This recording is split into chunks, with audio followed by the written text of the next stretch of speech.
Bé, anem a definir en aquest vídeo la diferència, o més ben dit, les definicions per separat del que seria la Interpol per una banda i l'Europol per una altra banda, que a les oposicions porten moltes vegades a confusió perquè s'estructuren de maneres bastant semblants. Anem a començar amb la Interpol. La Interpol és una organització policial d'àmbit mundial, d'acord? Que és la principal diferència amb l'Europol, que és a nivell de la Unió Europea. La Interpol és d'àmbit mundial. Bé, aquesta organització presta suport a les organitzacions, autoritats i serveis que tenen com a missió prevenir, detectar i combatre el delicte. Actualment en formen part de la Interpol 190 països i ha adquirit l'estatut d'observador a l'Organització de les Nacions Unides, a la ONU. Recordem, 190 països. A nivell d'història, tot comença al 1914, on juristes i policies de 14 països es van reunir a Mònaco per crear un fitxer criminal internacional. El 1923 té lloc a la ciutat de Viena, a Àustria, el segon Congrés Internacional de Policia Judicial, on es crea la Comissió Internacional de Policia Criminal. El 1946 s'adopta el nom d'Interpol i 10 anys després, el 1956, passa a anomenar-se Organització Internacional de Policia Criminal Interpol, també conegut com OIPC Interpol. Els objectius d'aquesta organització són aconseguir i desenvolupar l'assistència recíproca entre les autoritats de policia criminal respectant la Declaració Universal de Drets Humans i establir institucions per contribuir a la prevenció i repressió de les diferents infraccions del dret comú. L'Organització Internacional de Policia Criminal Interpol no ha d'intervenir mai en assumptes de caràcter polític, militar, religiós o racial. Recordem, no ha d'intervenir mai en assumptes de caràcter polític, militar, religiós o racial. A nivell organitzatiu, s'estructura en 3 subapartats. Tindríem l'Assemblea General, el Comitè Executiu i la Secretaria General. L'Assemblea General és l'òrgan polític amb delegats dels estats membres. És l'òrgan superior de l'organització. Les seves atribucions són l'orientació sobre les activitats de l'organització, la regulació dels mitjans utilitzats per la cooperació internacional, mètodes de treball, finançament i designació de les personalitats dirigents. I s'ha de recordar que les decisions d'aquesta Assemblea General s'aproven per majoria simple i cada estat membre té un vot. Ara parlaríem del Comitè Executiu. Està format per 13 personalitats escollides per l'Assemblea General que hem vist fa un moment, entre els delegats dels seus estats membres.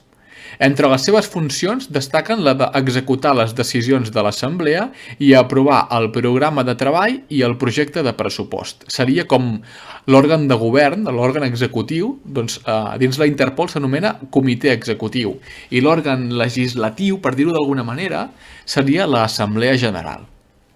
Per últim, anem a veure la Secretaria General.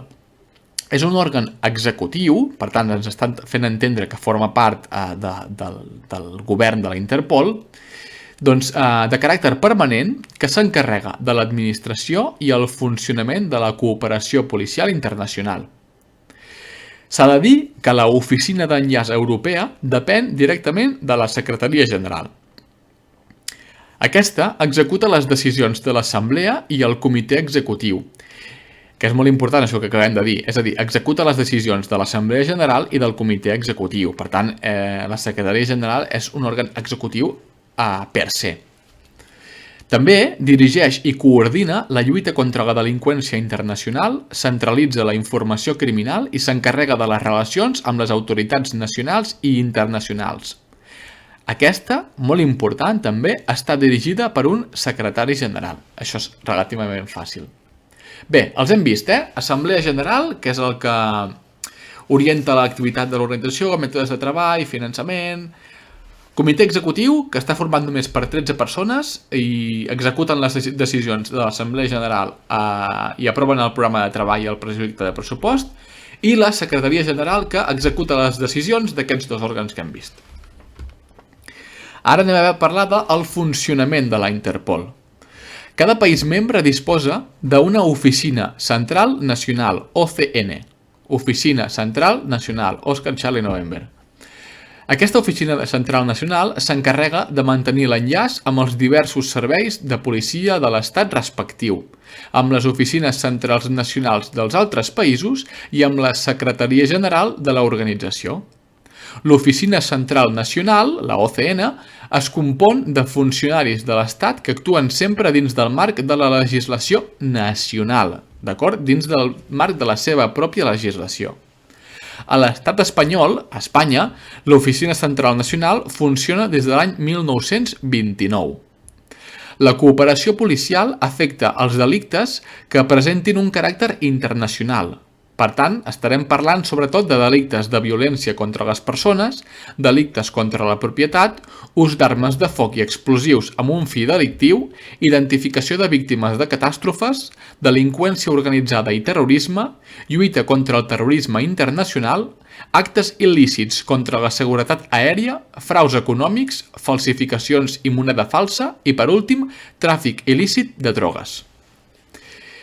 Altres funcions de la Interpol, en referència a aquests que acabem de veure, serien centralitzar les informacions sobre la delinqüència recollides dins del propi país que tinguin interès per la cooperació internacional, executar operacions i actuacions policials sol·licitades per altres països membres de l'organització a través d'aquestes oficines centrals nacionals, rebre les sol·licituds d'informacions i verificacions provinents d'altres OCNs, transmetre a aquestes OCNs les peticions judicials o policials del seu propi país i el cap de l'Oficina Central Nacional forma part de les delegacions nacionals a l'Assemblea General de l'organització i és el responsable de l'aplicació de les resolucions aprovades. Bé, un cop hem vist organització i funcionament de la Interpol, ara anem a veure la Europol. La Europol és la sigla que correspon a la Oficina Europea de Policia. Per tant, ja ens estem orientant cap a Europa.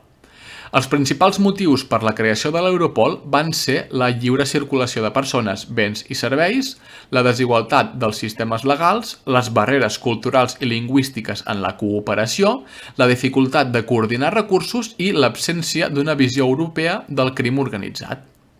En quant a història, els inicis de l'Europol es remunten al 1992, data molt important a nivell europeu perquè és el Tractat de Maastricht sobre la Unió Europea, i és on es va considerar necessari crear una oficina europea de policia per superar aquestes dificultats que estaven visquent. El 1994, 2 anys després, va iniciar la seva activitat la unitat de drogues de l'Europol, que es deia EDU. Tenia seu a la Haia, que està als Països Baixos. Un any després, se'n va ampliar les seves competències a altres àmbits delinqüencials, és a dir, es deia encara unitat de drogues de l'Europol, però el seu àmbit era més ampli. I 3 anys després, el 1998, es va signar el conveni de l'Europol, però no va ser fins a l'1 de juliol del següent any, el 1999, que l'organització policial va iniciar les seves activitats. Per tant, en aquest punt, la EDU, la unitat de drogues de l'Europol, és absorbida per la pròpia Europol. El procés històric de l'Europol va del 1992 fins al 1999. En quant a objectius, l'Europol es centra en millorar l'eficàcia i la cooperació entre les autoritats policials dels estats membres a fi i efecte de prevenir i lluitar contra el terrorisme, el tràfic il·lícit d'estupefaents i de material radioactiu i nuclear, el tràfic d'éssers humans, el de vehicles, la immigració il·legal i el blanqueig de diners, sempre que hi hagi una estructura delictiva organitzada i que 2 o més estats membres s'hi vegin afectats. D'acord? Si només se n'hi afecta un, ho investigarà el propi país, però si afecta a diversos, l'Europol investigarà. L'Europol neix amb la idea d'assolir, doncs, una millora en la cooperació policial contra el terrorisme, el tràfic il·lícit de drogues i altres tipus de delinqüència internacional mitjançant l'intercanvi d'informació permanent. D'acord? És l'objectiu principal de l'Europol, l'intercanvi d'informació permanent. En quant a funcionament d'aquesta, Cada estat membre designa una unitat encarregada d'executar les funcions que acabem de dir, que és l'únic òrgan d'enllaç entre l'Europol i els organismes i cossos policials dels estats membres. A l'estat espanyol està integrada dins de l'estructura del Cos Nacional de Policia, concretament a la Divisió de Cooperació Internacional, que depèn de la Direcció Adjunta Operativa. Mitjançant els oficials d'enllaç, aquestes unitats subministren informació i dades a l'Europol. Recullen les sol·licituds d'informació i d'assessorament provinents de l'Europol per als cossos policials competents, així com les que són trameses a l'Europol. També transmet informació per la seva gravació en els sistemes informàtics i, finalment, vigila la legalitat en cada operació d'intercanvi d'informació.